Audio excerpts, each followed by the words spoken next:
Nothing But the Truth. Hello, I'm Raj Chengappa from India Today and your host for Nothing But the Truth. Every week, we will deal with key issues of concern and bring you perspectives and clarity as to why these matter to you and the one clear truth that emerges.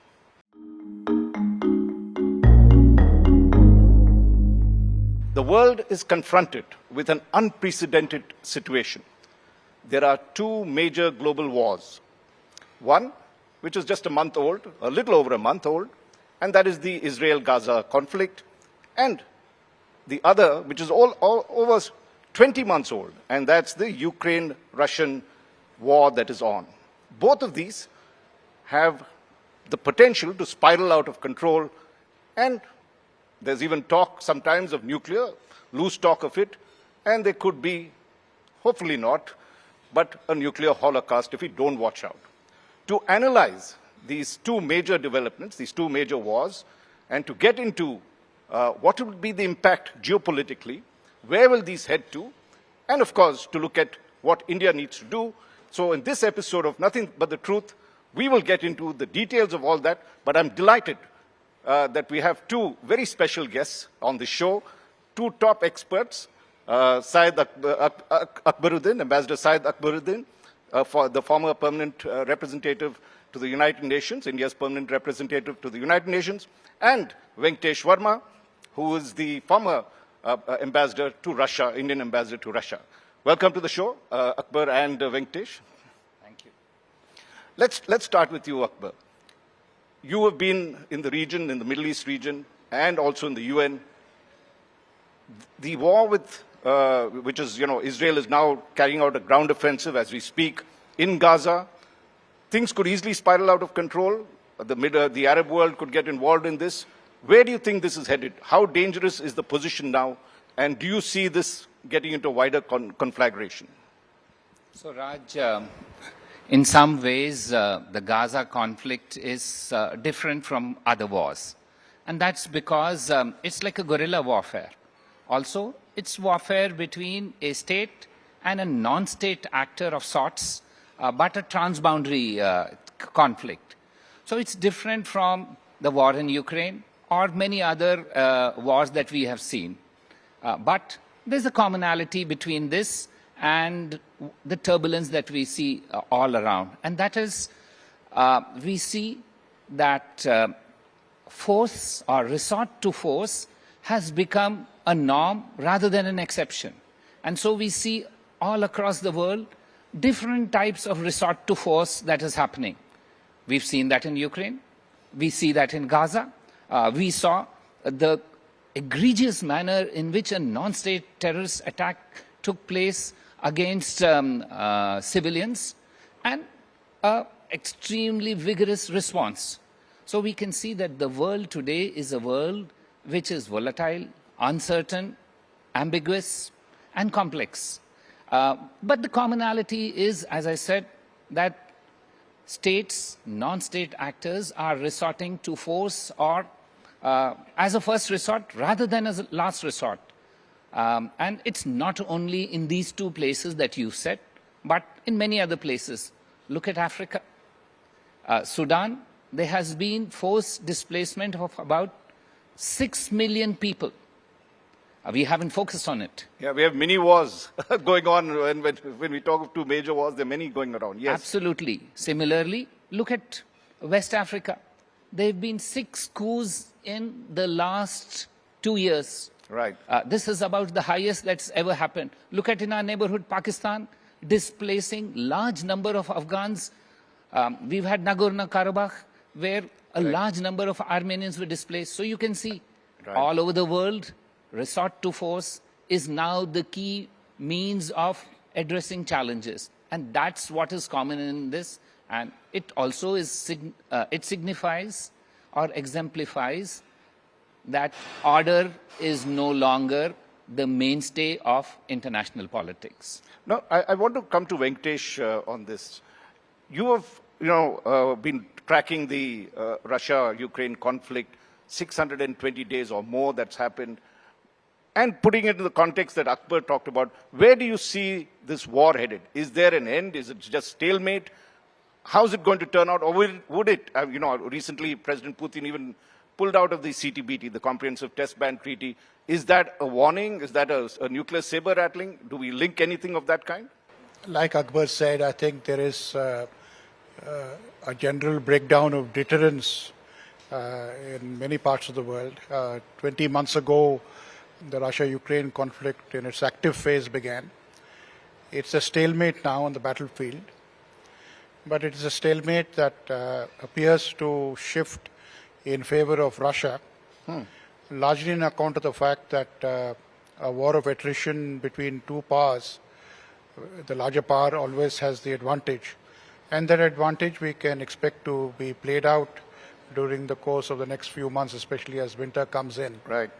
But it has a huge global impact, not just on the economic, trade, transport, energy linkages, banking and finance. There's been a weaponization of interdependence, securitization of international trade and financial links. But Russia seemed to have weathered these sanctions. Its economic growth has recovered. Its war economy is booming. Defense industry has bounced back. In contrast, Ukraine is with its back to the wall. International support is still there in Europe and the United States, but I think the political coalition and the strategic determination is somewhat weakening. Europe has been devastated in economic terms.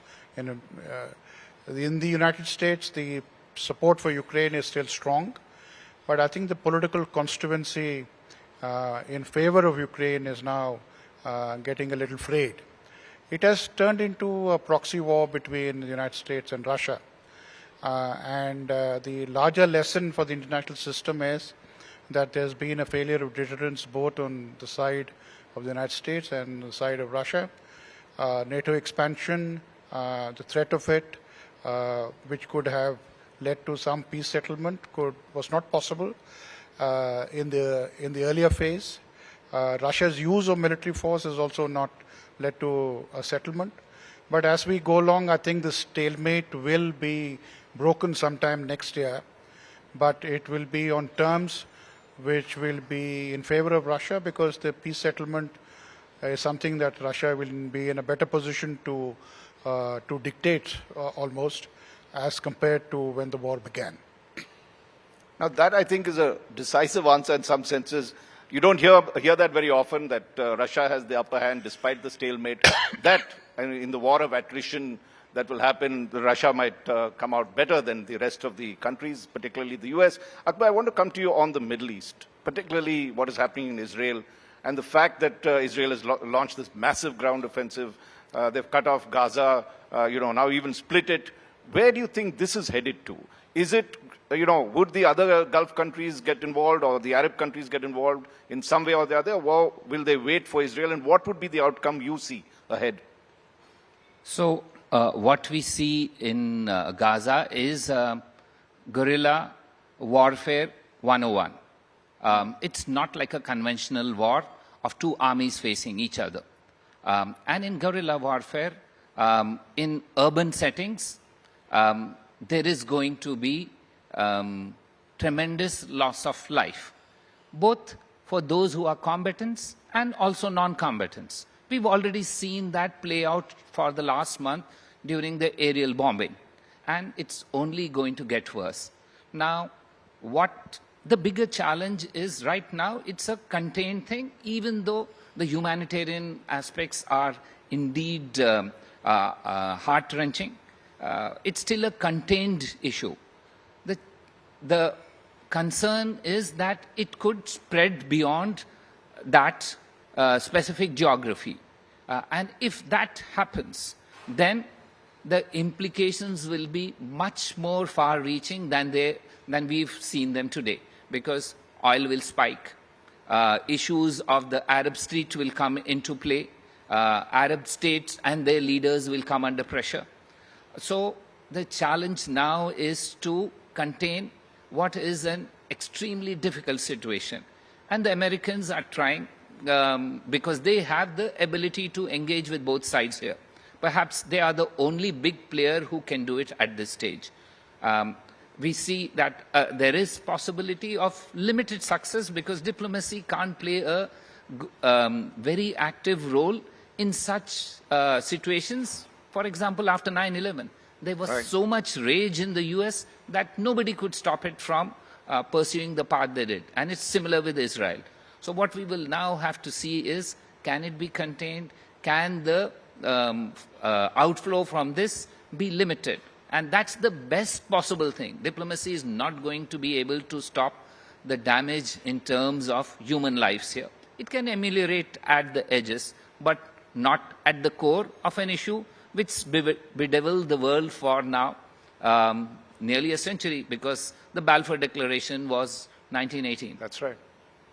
Now, I want to come to Venkatesh on this. The fact is that there doesn't seem to be an international policeman anymore. There was America for a long time, but they don't seem to be able to effectively deal with the kind of situations that are there. What is the vacuum? Is there a vacuum? Is there a new emerging order, or there's going to be chaos and this could deteriorate? Where do you see this headed to? Yes, this has been in the making for a couple of years, the general sense of lawlessness that is spread to the international system.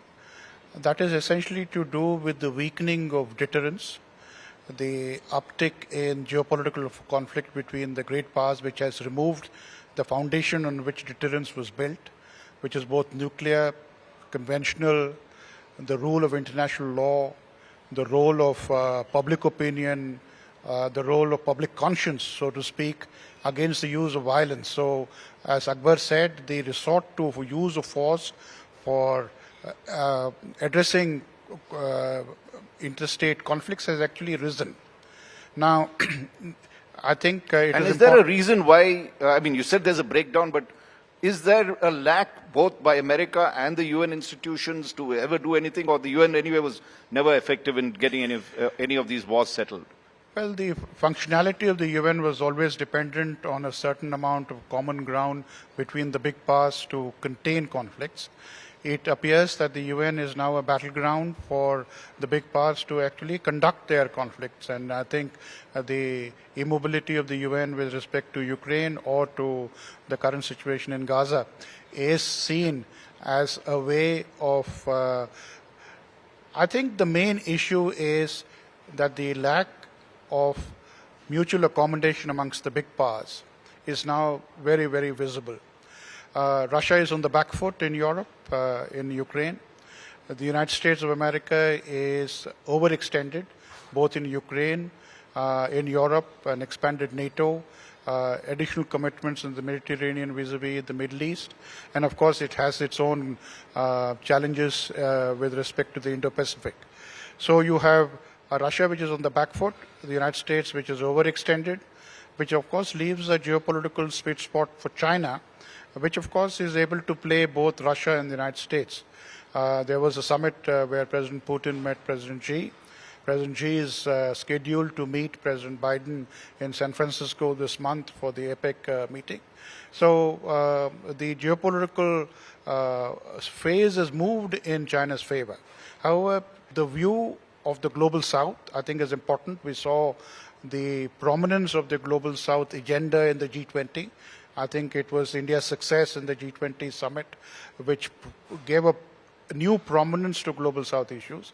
But Global South sentiments are not enough to prevent big power conflict, which is unfortunate. As far as India is concerned, I think we need to step forward to see where the world is heading. The next 10 years will be far more difficult in terms of international environment than the last 10 years.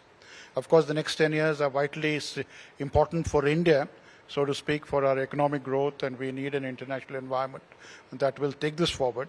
But unfortunately, the dark clouds on the horizon are not very propitious, and this is something that our strategy and our diplomacy needs to take into account.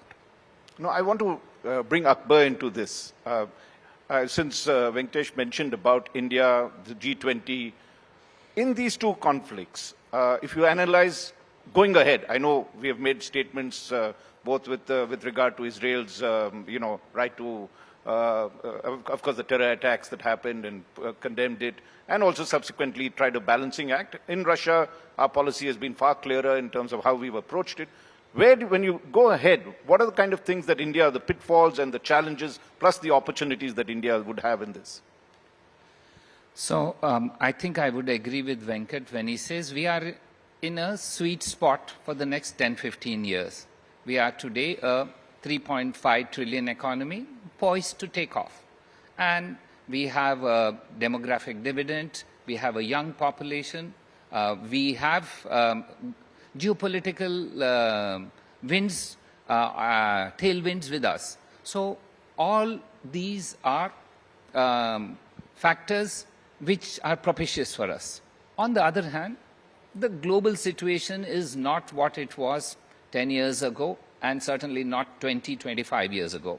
So our challenge is to balance these out and to ensure that our interests are protected in this environment where we are rising. We are playing a role which is much more nuanced than it was in the past. Given that we have an interdependent world and we are closely woven with both sides in this. So this is also reflected in some of the positions we are taking. What we are now, if you look back and look at both these situations and see what is common in India's approach, it's an approach which is focused on pursuit of hard national interests rather than on trying to see whether we balance out or not. This is not a balancing game. It's a game of pursuit of interest. And in each of these, we've come to the conclusion that perhaps abstaining on either of these is the best way that we can promote our interests. And perhaps you will see more of these nuanced balancing coming out because we have stakes which can only be promoted by this nuanced approach. So get ready for more of this and less of rhetorical approach to international politics, because this is not the time for rhetoric. It's the time for hard political calculations to be made and to pursue your interests in an environment which certainly is not conducive to promoting the rise of states. Venkatesh, you wanted to say a few, I think you wanted to make a point, but just to add to what Akbar is saying, take a look at what India's position on some of the issues that have been there, whether with Russia, whether with this, and are we in some senses, given the kind of success we had with what happened in G20, are we playing the role we did, or are we very limited, say, in the Gulf with in the Israel-Gaza conflict with what has happened with Russia, maybe more leverage? Do you see any patterns emerging from that? Yes. You see, this is just the beginning of a new engagement of India with the outside world, which is absolutely necessary, and we are more willing and capable than in the past. Having said that, there is no substitute for building up our own economic and military strength. Engagement with the big powers at an era of big power conflict is inevitable, but I think it is equally important that we engage but not get entangled in their conflicts. We coordinate with the big powers but not get integrated into their alliances or their partnerships or things like that.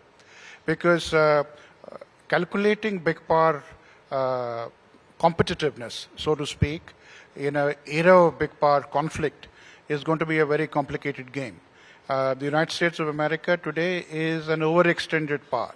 It's vitally important for us, for our markets, for our technology, for our engagement in terms of trade.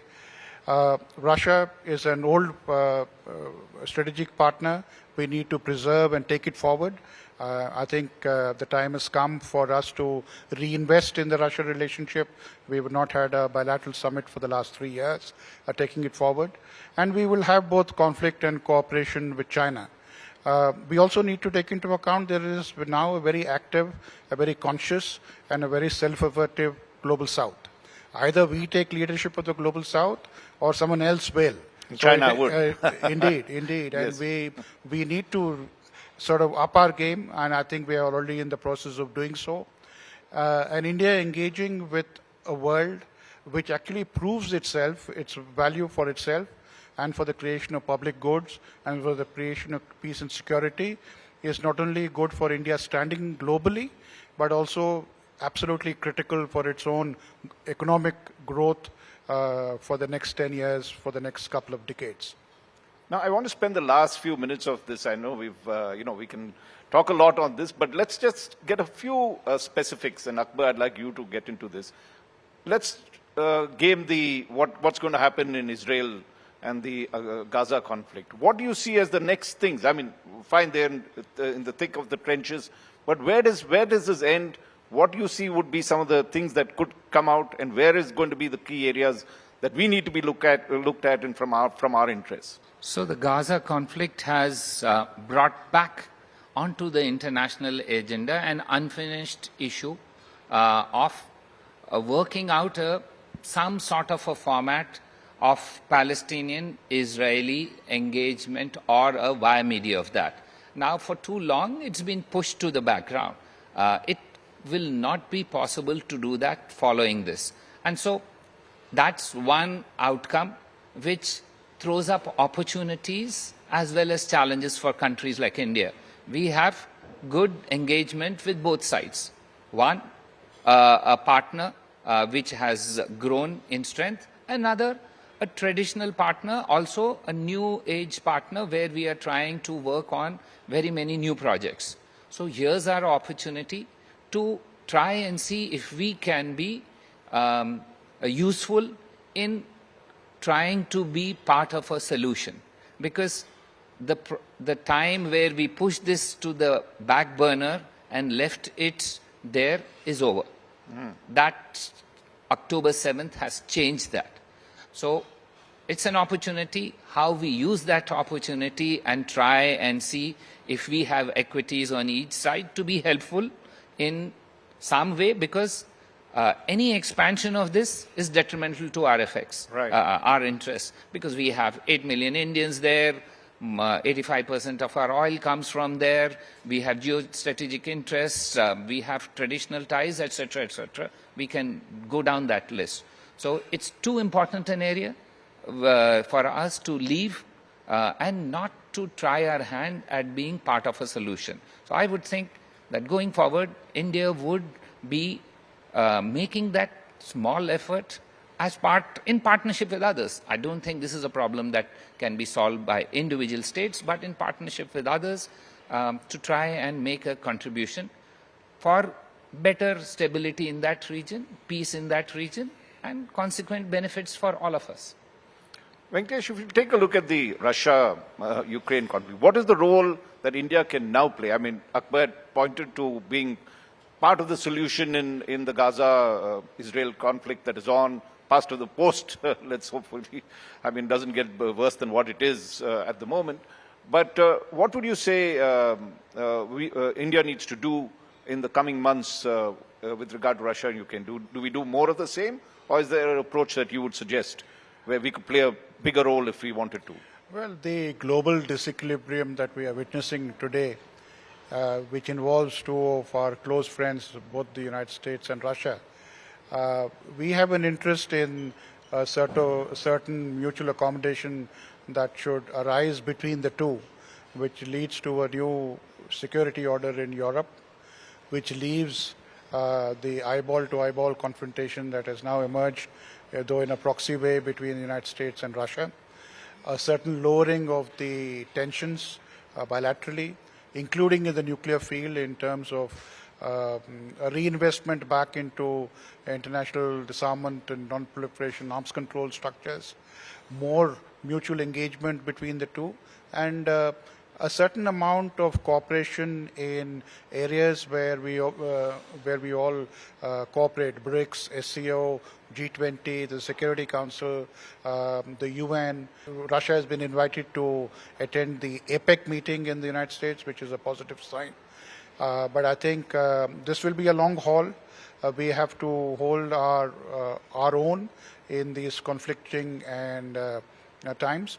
But I think it's very important that India assert its own interests, irrespective of which powers are involved, in calling for peace, calling for diplomacy and dialogue, because essentially there is no country in the world which is more invested in our growth for the next 10 years, for the next coming decades, because this is the golden period of India's economic growth, and I think we have every interest and incentive to ensure that the international system is conducive for this. We would be, it will be a double benefit for us, not just for us, but for the international community that we invest. With respect to China, I think a re-establishment of a certain level of deterrence with China, a certain amount of independence in our own thinking, strategic autonomy, will give China the incentive to engage with India in its own right as a partner in building up a multipolar Asia, because a multipolar Asia is essential for building a multipolar world. Excellent. Now, this is going to be my final question, and I'm just going to be a little provocative, but get your assessment. Do you think the situation right now, and I'm going to get both of you all in, first Akbar, could this, as we have seen, if not contained, not handled properly, end up with World War III? Are we heading for that or not? I certainly don't hope so, and I don't think so too, because there are too many interests involved in allowing this conflagration to spread. We can already see that it's been a month and yet it hasn't. We've been able, those who are doing a lot of backroom diplomacy have been able to, in some measure, stem the expansion. Now, once you've done that, you need to now beat the current conflagration down. So what I see is a trend towards reduction in the Gaza conflict rather than a inflammation. But then the Middle East is always a volatile place, and it requires consistent and persistent effort to keep at it. It will take some time, but the trend doesn't seem to indicate that we are moving in a direction which none of us wants, towards an outcome which none of us wants, and towards an outcome which we may not be fully satisfactory, but gives us hope for the next day. Venkatesh, I'm going to just turn the question a little around, since you were deeply involved with India's Indo-US nuclear deal, have studied the subject. Do you think, given the kind of saber rattling that has been going on, Russia, pulling out of the CTBT, the fact that one of the Israel ministers actually talked about nuking Gaza, do you think we are headed to trouble on that? Is the genie out of the bottle again, and there's going to be problems on the nuclear front? Well, will there be a nuclear holocaust? Yes. The nuclear order is under great stress today, essentially because the deterrence equations that worked during the Cold War are now frayed and almost breaking down. There is a less fear of escalation. There is a certain amount of recklessness that has come about, at least in nuclear rhetoric. The nuclear postures have become more amenable to lowering the nuclear threshold. These are not healthy signs at all, and these are signs that will make the world more dangerous. I agree with Akbar that the big powers should and can exercise caution and restraint, but I think there is always this possibility of unauthorized or unintentional escalation, which then goes out of hand. The world situation, I must say, is rather precarious, but I do hope that better sense will prevail, cooler minds will be put together, and there'll be a gradual reduction in international tensions, which is something that India should support and contribute to. Well, let's keep our fingers crossed on that. Better sense should prevail, as you said. Ambassador Syed Akbaruddin, Ambassador Venkatesh Varma, thank you so much for your insights. It's at a very critical crossroads in international relations. And we hope that things begin to calm down, as you all said, and we don't have to be confronted with what neither you or our children should see, a World War III. With that, thank you very much for being with me on this episode of Nothing But the Truth. I look forward to having you with me next week. Nothing but the truth.